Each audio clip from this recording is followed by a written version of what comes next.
Assalamualaikum warahmatullahi wabarakatuh. Alhamdulillah wassalatu wassalamu ala Rasulillah wa ala alihi wa sahbihi wa man walah. Teman-teman sekalian, kaum muslimin dan muslimat yang dirahmati Allah, kali ini kita akan melanjutkan pengajian kita ataupun pembahasan kita pada kitab Riyadhus Shalihin, yaitu hadis yang ke-9. Hadis ke-9 tentang bab niat ya. Wa an Abi Bakrah Nufi ya bin Haris As-Saqafi anna Nabi sallallahu alaihi wasallam qala, dari Abi Bakrah Nufi bin Al-Harith As-Saqafi radhiyallahu anhu bahwasanya Nabi sallallahu alaihi wasallam bersabda, qal idal taqal muslimani bisayfihima, kalau ada dua orang muslim yang mana mereka bertemu dengan pedang mereka berdua, fal qatil wal maqtulu finnar, orang yang membunuh dan juga yang dibunuh sama-sama masuk neraka. Maka si Abi Bakrah berkata, ya Rasulullah, wahai Rasulullah, hadzal qatil, okelah yang membunuh ini wajar dia masuk neraka, dia melakukan kejahatan membunuh saudaranya. Fama balul maktul, bagaimana dengan keadaan orang yang dibunuh, kenapa dia bisa masuk neraka? Maka Rasulullah SAW bersabda, innahu kana harisan ala qatli sahibi, sesungguhnya yang dibunuh ini juga dia bersemangat, berusaha dan melakukan sebab-sebab untuk membunuh saudaranya. Maka akhirnya dia juga masuk ke dalam neraka, karena mereka sama-sama datang untuk membunuh gitu, ataupun mereka sama-sama berkelahi. Muttafaqun alaih, dan ini merupakan hadis riwayat Bukhari dan juga Muslim. Dan tentunya banyak faedah yang bisa kita ambil dari hadis ini. Yang pertama adalah setiap amalan itu tergantung kepada niatnya, teman-teman. Jadi seorang muslim itu ya harusnya dia memberikan ataupun melakukan niat-niat yang baik, karena siapapun dari seorang muslim dia melakukan niat kebaikan, maka Allah akan menyuruh itu malaikat untuk mencatat kebaikan kepada dia, satu kebaikan. Dan kalau dia mengerjakannya, Allah akan berikan 10 kali kebaikan. Jadi kebaikan kita satu, itu Allah akan balas menjadi 10. Itu paling dikit.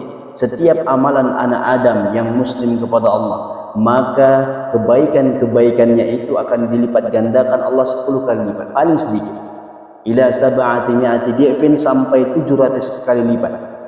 Ya, ila ad'afin katsirah, bahkan bisa menjadi lebih daripada 700 kali lipat, tergantung ya kondisi dia, situasi dia, kesusahan dia dalam mengamalkan itu, dan juga tergantung ikhlasnya niat dia. Kita bisa bersedekah 1000, itu Allah balas 10.000 bisa. Itu paling sedikit balasan Allah.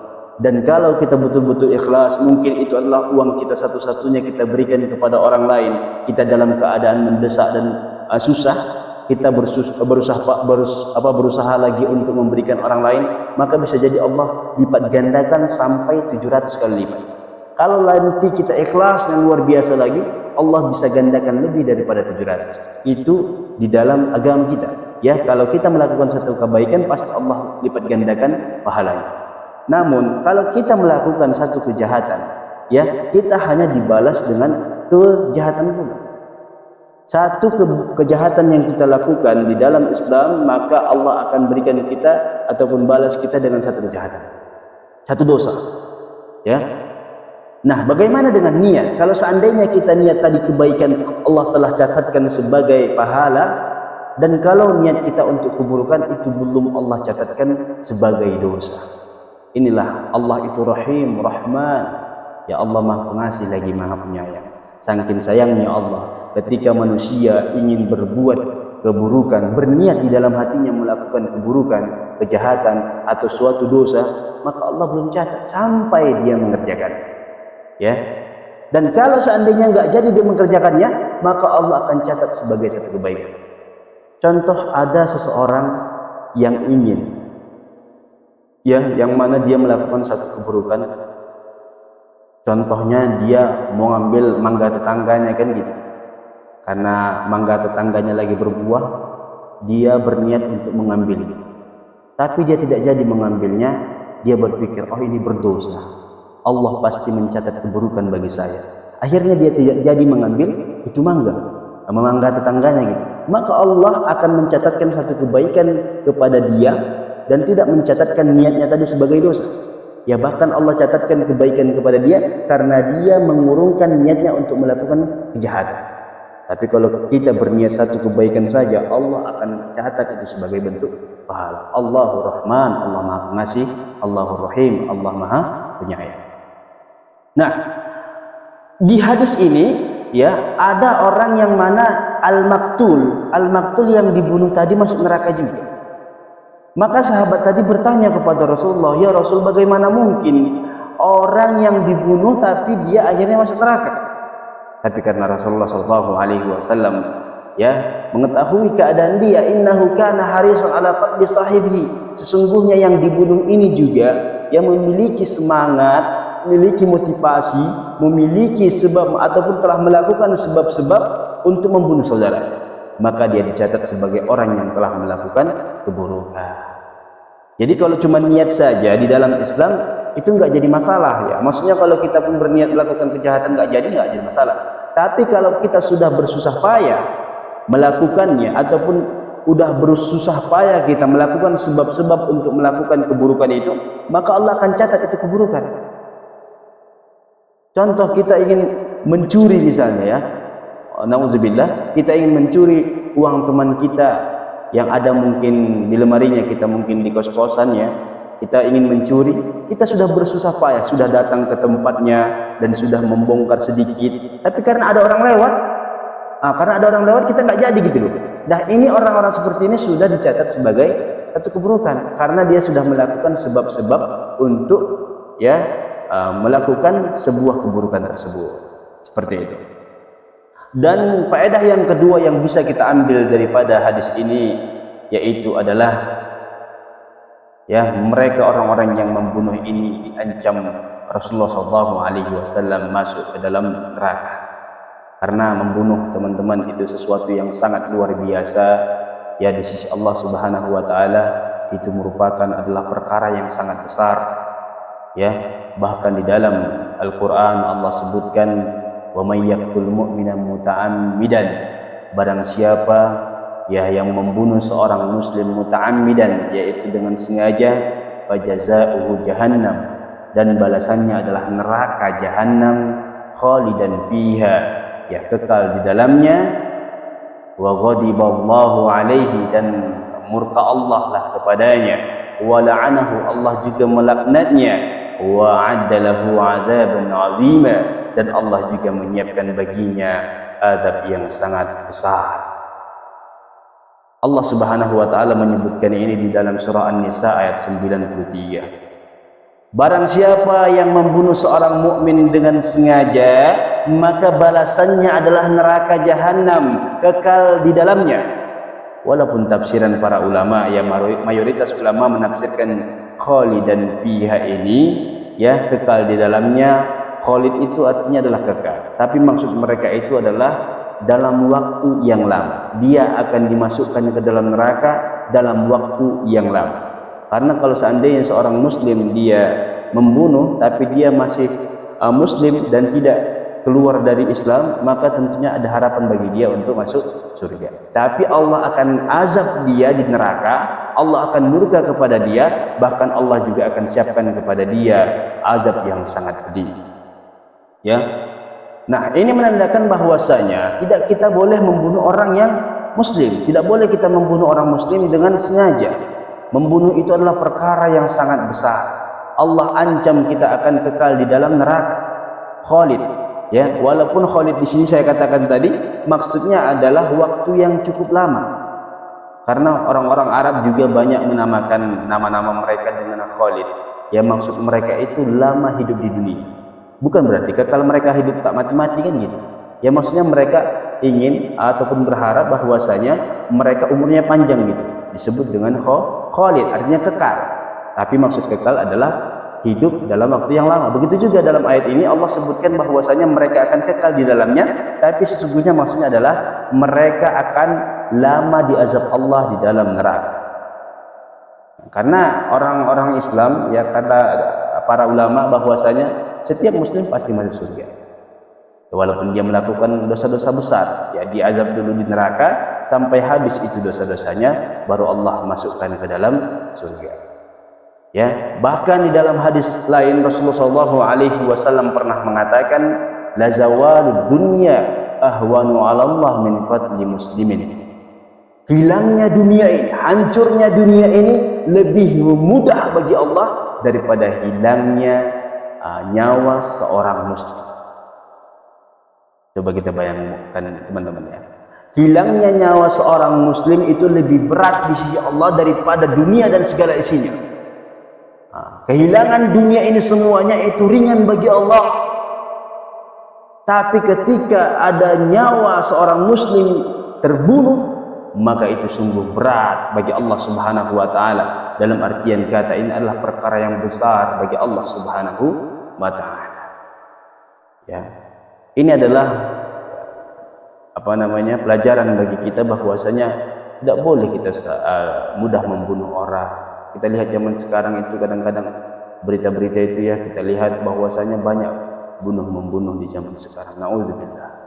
Ya, bahkan antar keluarga banyak terjadi pembunuhan. Belum lagi begal-begal di luar. Nauzubillah. Maka tentunya teman-teman, Islam datang adalah sebagai agama yang rahmatan lil alamin.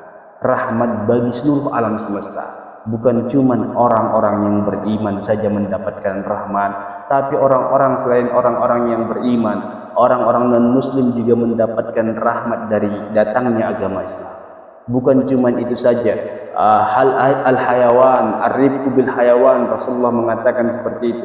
Kita harus berlemah lembut kepada para hewan-hewan, ya, kecuali mungkin hewan-hewan yang mana kita disuruh untuk membunuhnya, dan itu pun membunuhnya ya dalam keadaan yang mana kita disuruh untuk membunuhnya dengan cepat, tidak menyakiti. Ya, kalau kita membunuh satu kali dengan satu kali pukulan itu dia membuat dia mati, maka itu lebih baik daripada 2 kali pukulan. Kita membunuhnya dengan 2 kali pukulan tentunya lebih baik daripada 3 kali pukulan. Artinya apa teman-teman? Kalaupun kita disuruh membunuh beberapa hewan, yang mana hewan ini disuruh dibunuh seperti ular, tikus dan lain sebagainya yang merusak dan mengganggu manusia, tapi kita harus membunuhnya tidak dengan menyiksa. Kita tidak boleh menyiksa hewan-hewan ini. Ya, kita membunuhnya dengan cepat. Itulah Islam. Bahkan kita ada syariat menyembelih, ya, adzabah. Menyembelih hewan-hewan kita itu kita harus ya menyembelihnya dengan cepat. Rasulullah mengajarkan secara detail. Kita tidak boleh menyakitinya, kita tidak boleh mengasah pisau di depannya, kita tidak boleh menyembelih hewan itu di depan temannya. Ya, banyak aturan-aturan dalam Islam yang tujuannya adalah rahmatan lil alamin. Bukan cuma kepada manusia, bukan cuma kepada orang muslim, tapi non muslim juga mendapatkan rahmat dengan datangnya Islam. Begitu juga dengan para hewan-hewan. Ya. Jadi Allah Subhanahu wa taala mengatakan bahwasanya dunia ini yang begitu indah kalian lihat ini, ya, yang kalian rasakan, kalian nikmati ini, itu seandainya hilang lebih mudah bagi Allah daripada hilangnya seorang muslim ataupun nyawanya seorang muslim. Bahkan di dalam hadis yang lain Rasulullah pernah menjelaskan tentang pembunuhan ini juga, waman qatala mu'ahadan lam yarih raihatal jannah. Barang siapa yang membunuh mu'ahad. Mu'ahad ini adalah orang kafir, orang yang bukan Islam, non muslim, yang mereka tinggal di daerah kaum muslimin tapi dia memiliki perjanjian kepada kaum muslimin. Mungkin kalau zaman sekarang itu ya mungkin ada orang-orang ya non-muslim datang ke Indonesia misalnya, mereka membayar visa, mereka juga ya masuk secara resmi, tidak ilegal. Tentunya mereka ini adalah orang-orang mu'ahad, memiliki perjanjian kepada kaum muslimin. Maka orang-orang seperti ini tidak boleh dibunuh. Dan barang siapa yang membunuh seperti itu, kata Rasulullah, dia tidak akan bisa mencium baunya surga. Wa inna rihaha la yujadu min masirati 40 am. Dan surga itu akan bisa tercium dari jauhnya ya perjalanan 40 tahun. 40 tahun lagi kita sampai ke surga, sudah bisa kita cium aroma surga itu. Tapi orang-orang yang membunuh mu'ahad, yang memiliki perjanjian kepada kaum muslimin, kalau istilah kita adalah kafir zimmi, ya, bukan kafir harbi. Kafir, mereka tidak beriman kepada Allah, tapi mereka mendapatkan jaminan daripada pemerintah kaum muslimin. bukan kafir harbi, bukan kaum kafir yang memerangi kaum muslimin. Maka kalau kita membunuh mereka, Allah Subhanahu wa taala tidak memberikan kita mencium bau surga, dan bau surga itu bisa dicium seseorang sejarak jauhnya itu 40 tahun perjalanan. Allahu Akbar. Ini menandakan bahwasanya membunuh ini adalah perkara yang sangat besar. Ya, kita tidak boleh membunuh seseorang kecuali dalam keadaan hak seperti itu. Oke, kita lanjut teman-teman, bahwasanya yang ketiga adalah pembunuhan itu adalah merupakan dosa yang menyebabkan masuk neraka, dan ini telah kita bahas tadi. Yang keempat adalah ya, membunuh termasuk dosa besar, dan di akhirat pelakunya dibawa kehendak Allah Subhanahu wa taala. Jadi ada hak-hak Allah Subhanahu wa taala terhadap orang-orang yang membunuh dan yang dibunuh ini. Karena Ibnu Qayyim juga pernah menjelaskan at-tahqiq annal qatl, ya, yang merupakan kesimpulan pada pembahasan ini, yang mana tentang pembunuhan itu tata'allaqu bihi salasata huquqin. Dia berkaitan dengan 3 hak-hak. Yang pertama haqqun lillah, hak kepada Allah, wa haqqun lil maqtul, dan hak kepada yang dibunuh, wa haqqun lil wali, dan hak kepada wali yang ditinggalkan ataupun kerabatnya. Yang pertama adalah hak Allah. Hak Allah Subhanahu wa taala itu, kalau seandainya seorang hamba taubat, maka Allah tentunya Maha Ghaffar, ya, Ghafur, Maha Pengampun atas segala dosa yang hamba lakukan. Jadi bahkan di dalam sebuah hadis Rasulullah SAW pernah menjelaskan kepada kita, ada orang yang mana dia telah membunuh 99 orang, tapi dia ingin taubat. Ya, dia ingin taubat kepada Allah Subhanahu wa taala, dia menyesali perbuatannya, dia telah membunuh 99 orang. Nah, ketika itu dia mendatangi seorang ahli ibadah dan dia bertanya, apakah kira-kira kalau seandainya saya bertobat kepada Allah, apakah Allah akan terima taubatku? Maka dikatakan dia tidak, Allah tidak akan terima taubatnya. Karena dia telah membunuh 99 orang. Dia merasa orang ini sangat jelek perilakunya seperti itu. Dia mengatakan spontanitas karena marah, Allah tidak akan mengampunimu. Maka akhirnya dibunuh itu orang, maka genaplah yang dibunuhnya itu 100. Lalu dia tidak putus asa, dia datang lagi kepada ahli ilmu yang lain, dan dia bertanya, aku telah membunuh 100 orang, ketika aku ingin taubat kepada Allah, apakah kira-kira Allah menerima taubatku? Maka orang yang bijak, orang yang berilmu tadi mengatakan, tentu Allah akan menerima taubatmu, tapi pergilah engkau ke sebuah negeri di sana, dan kau bisa bertobat di sana beserta orang-orang di sana, karena di sana orang-orangnya mayoritas orang-orang yang soleh. Dia pergi berjalan, di tengah jalan rupanya meninggal dunia, dan ketika dia meninggal dunia datang malaikat azab dan malaikat rahmat. Mereka bertengkar, ya. Malaikat rahmat mengatakan ini adalah orang-orang yang bertobat dan dia adalah bagian. Tapi malaikat azab mengatakan tidak, dia ini belum sempat taubat, dia masih berjalan ke sana, dan dia masih memiliki dosa-dosa yang sebelumnya ia lakukan. Artinya mereka berdebat. Ya, malaikat rahmat ini menganggap orang-orang yang taubat, malaikat azab menganggap ini orang-orang yang bermaksiat, orang yang sering membunuh. Lalu Allah Subhanahu wa taala mengutus satu malaikat lagi, ya, di antara mereka untuk menjadi hakim, dan mereka sepakat menjadikannya hakim. Maka dia berkata kepada 2 malaikat itu, coba kalian ukur di mana yang lebih dekat, kampung dia yang dituju, yang mana dia hendak bertobat di sana, atau kampung halamannya tempat dia bermaksiat. Maka ketika diukur teman-teman, rupanya itu lebih dekat kepada kampung tobat. Bahkan dalam sebuah riwayat lebih dekatnya itu cuma 1 hasta seperti ini, dan dia akhirnya termasuk orang-orang yang taubat. Ya, orang-orang yang membunuh 100 orang saja, dia termasuk orang-orang yang taubat. Allah ampuni dosanya, walaupun sebetulnya dia belum sampai ke kampung halaman itu. Bagaimana dengan orang yang membunuh 1, 2, 3 orang?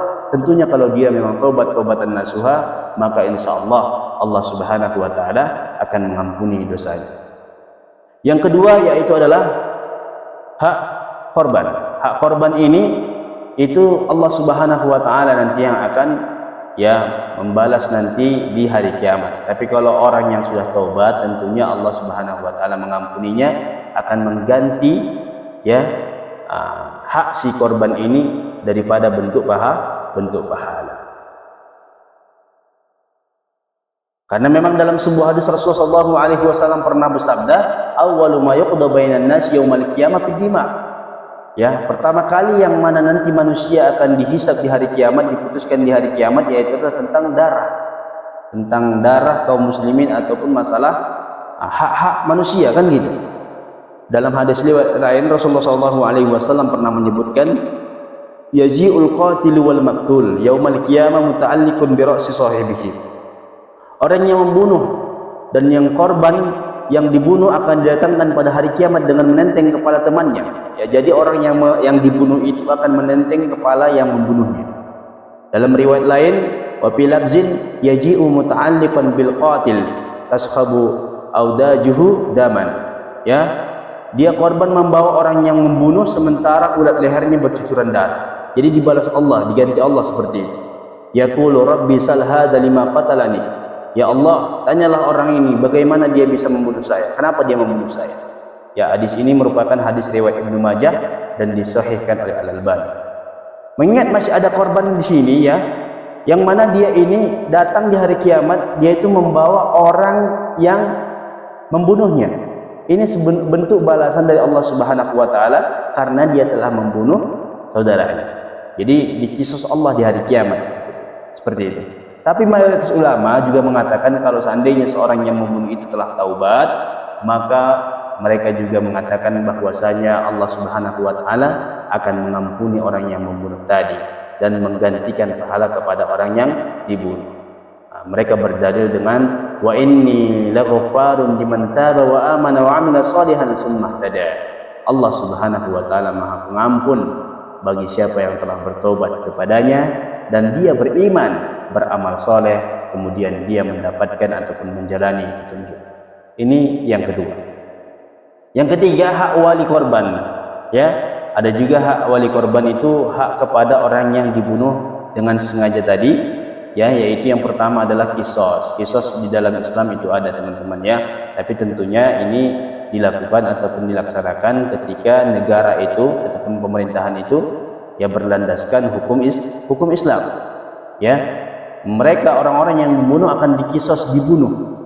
Tapi tentunya ada juga adalah al-afwu, artinya pemaafan dari ahli korbannya. Kalau seandainya dimaafkan dari ahli korban, maka tentunya kisos tidak akan terjadi dan itu akan kembali ataupun kembali menjadi diat. Diat itu membayar denda kepada ahli baitnya ataupun kerabatnya, seperti itu.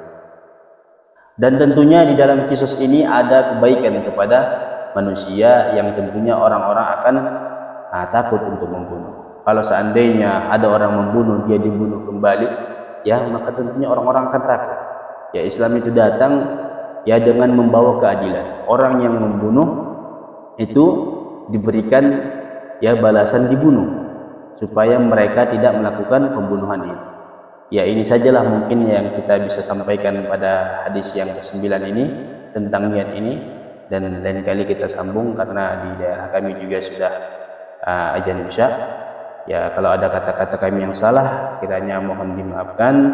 Ya, kalau ada yang benar itu petunjuk Allah Subhanahu wa taala dan ada yang salah itu adalah dari diri kami pribadi. Subhanakallahumma wa bihamdik asyhadu an la ilaha illa anta astaghfiruka wa atubu ilaik. Assalamualaikum warahmatullahi wabarakatuh.